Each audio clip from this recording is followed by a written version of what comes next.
American tanks evolved from licensed copies of World War I into some of the most advanced armored vehicles of the 21st century.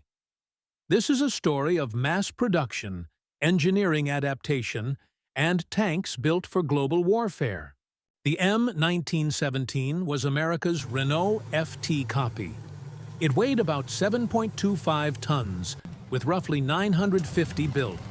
Despite the numbers, it simply missed combat before World War I ended. The M1 combat car family weighed just over 8.5 tons and bridged the gap toward true cannon-armed light tanks.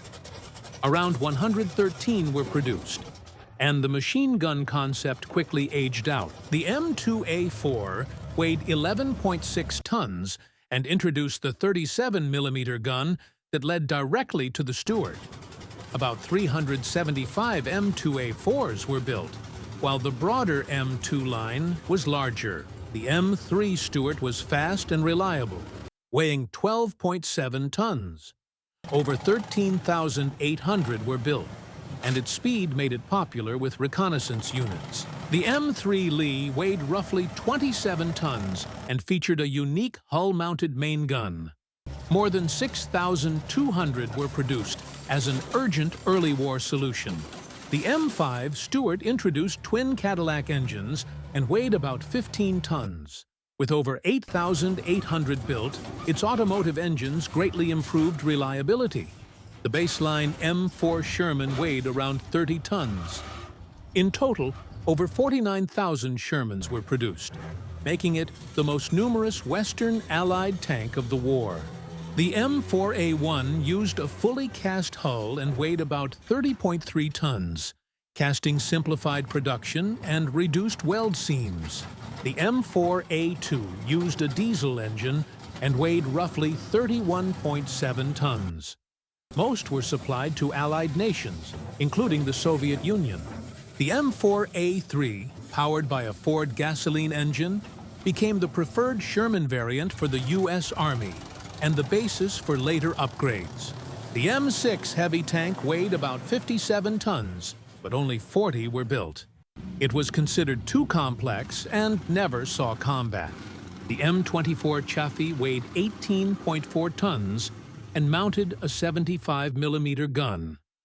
Over 4,700 were produced, offering light units real firepower. The Jumbo featured heavy armor and weighed up to 38 tons. Only 254 were built, designed to lead assaults against fortified positions. The EZ-8 introduced improved suspension and became the finest Sherman variant of the war's final phase. The M26 Pershing weighed about 41.7 tons and was the first U.S. tank capable of engaging German heavy tanks on equal terms. The M46 weighed 44 tons and fixed Pershing's engine problems. About 1,160 were produced. It is interesting because many vehicles in the Korean War were decorated with terrifying tiger faces on their frontal armor to frighten the enemy. The M41 weighed 23.5 tons and emphasized speed. It was widely exported and served in more than 20 countries. The M47 was an interim solution, weighing around 46 tons, with more than 8,500 built. Due to the urgency of development, the M47 received the turret from the T-42 prototype, mounted on the hull of its predecessor, the M46. The M48 weighed about 45 tons and became NATO's primary tank of the 1950s. Nearly 12,000 were produced. The M103 weighed 65 tons and carried a 120mm gun. Only 300 were built, making it America's last heavy tank. The M60 weighed around 46 tons and marked the transition to the main battle tank concept.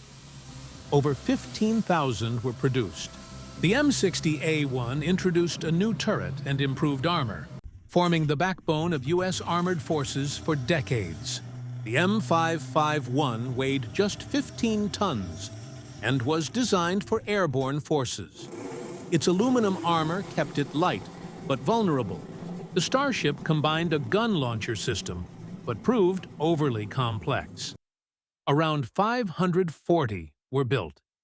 It received the name Starship for the complexity of its fire control systems, which seemed fantastic to the crews for the 1970s.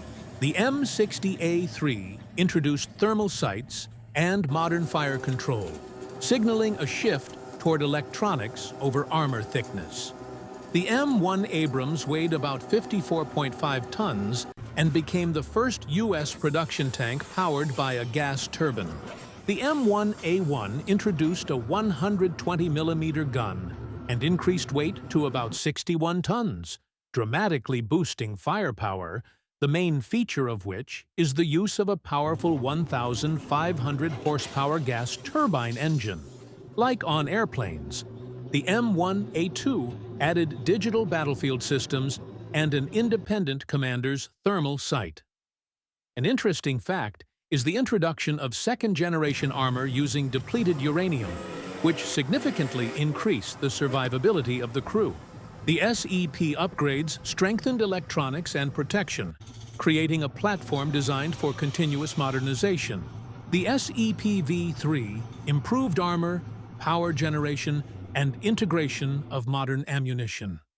One of the most interesting facts is its ability to fire the new AMP XM1147 multi-purpose projectiles.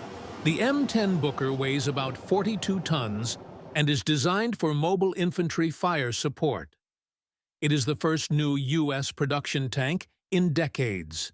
From early copies to 21st century combat systems, American tanks were always built for large-scale war and global deployment. This was the evolution of American tanks, production vehicles only.